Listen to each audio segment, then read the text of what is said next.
Good morning guys, papunta tayo ngayon ng Baguio. Dito tayo nag-entry sa may Nueva Vizcaya, sa may Aritao.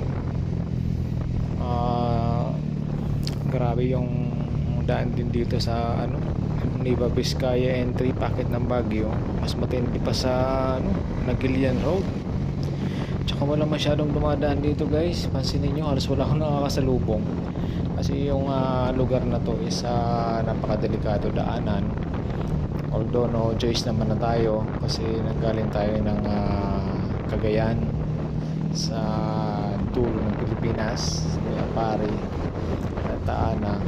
Kaya tayo kahit mahirap yung daan guys, talagang kailangan natin umakyat ng Baguio kasi may importante tayong mahalaga. Ano naman yung daan, no? Wow,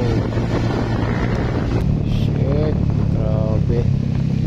Ito na guys yung parang pitukang manok, may kasamang isaw ng kambing. Grabe, napakadelikado dito guys. Mabuti na lang wala masyadong dumadaan dito ng mga sasakyan kasi ang talagang alam nilang daan si Quezon Road, si Marcos, tsaka si Nagilian. Pero ang madalas daan talaga si Quezon Road tsaka si Marcos Highway, yung mga common na daanan. Yung Quezon Road kasi bawal yung truck, so light vehicle lang. So dito pag galing ka ni Vizcaya, choice na dito ka talaga dadaan kay Aritao, kay Bambang. Grabe yung daan. Oh my goodness.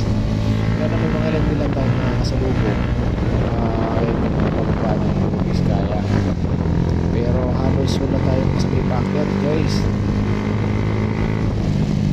Kasama na lang natin dito is yung ating anilin. Guys, ganda oh. Maliban sa sobrang talaga siya, maraming letter C, maraming letter C. Itong part na parang nakapagpapag sa diba? So yung mga naghahanap ng mga naghahanap ng